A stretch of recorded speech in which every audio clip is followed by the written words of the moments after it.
সন্তানের মায়া মহব্বতে, বিবির মায়া মহব্বতের কারণে আবু সালমা যেন হিজরত করা থেকে যেন বিরত থাকে, এটাই ছিল তাদের ইচ্ছা।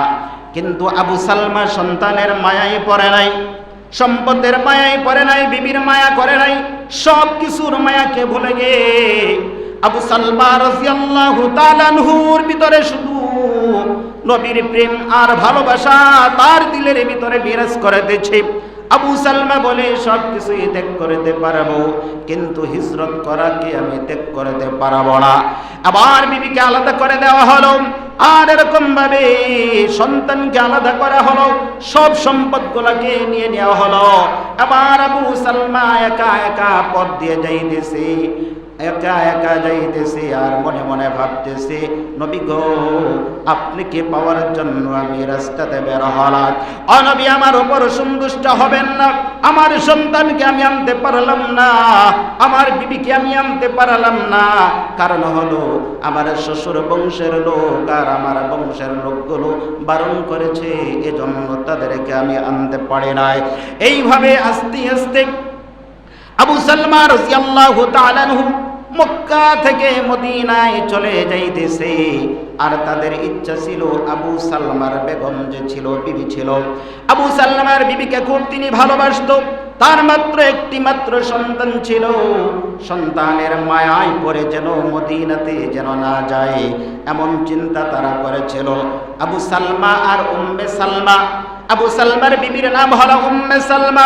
উম্মে সালমা আর আবু সালমা দুইজনের ভিতরে এই পরিমাণ প্রেম আর ভালোবাসা ছিল, একজন আরেকজনকে ছাড়া কোনো কিছুই বুঝতো না। সবাই এরকম ভাবে দেখতো যে আবু সালমা আর উম্মে সালমার ভিতরে, স্বামী স্ত্রীর ভিতরে কঠিন মিল মহব্বত, প্রেম ভালোবাসা তাদের পরিবারের ভিতরে।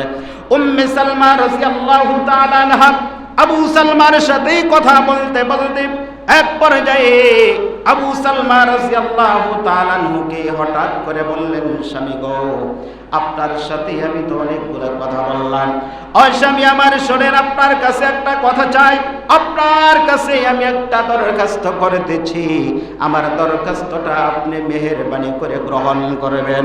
উম্মে সালমা বলে, বিবি বলো, তুমি কি বলতে চাও?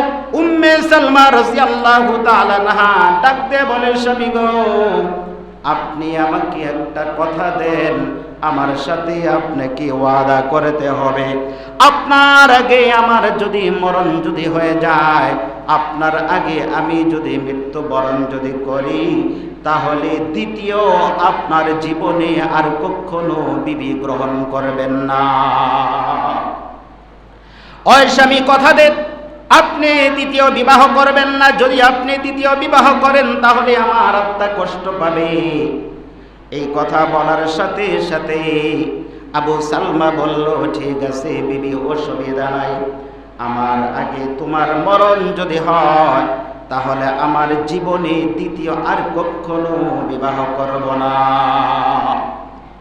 আবার উম্মে সালমা রাদিয়াল্লাহু তাআলা আনহা বলতেছে, হয় স্বামী শোনো, তুমি তো কথা দিলে তুমি আর জীবনে দ্বিতীয় বিবাহ করবা না, আমিও আপনাকে কথা দিতেছি, আমার আগে আপনার যদি মরণ যদি হয়ে যায় তাহলে আমিও দ্বিতীয় স্বামী আর কখনো গ্রহণ করব না। যেই মাত্র এই কথা বললেন, আবু সালমা বলে, ও বিবি, তোমার এই কথাকে আমি মানি না, তোমার এই কথাকে তুমি উঠায়া নাও, তোমার এই কথাটাকে আমি মানতে পারব না।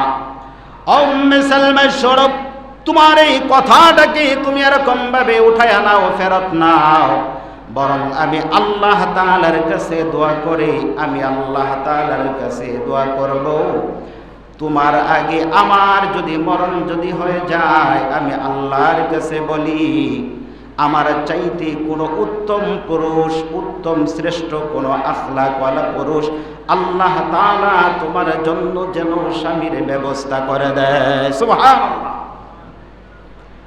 দেখেন দুইজনের ভিতরে, স্বামী স্ত্রীর ভিতরে কি পরিমাণ মিল মহব্বত।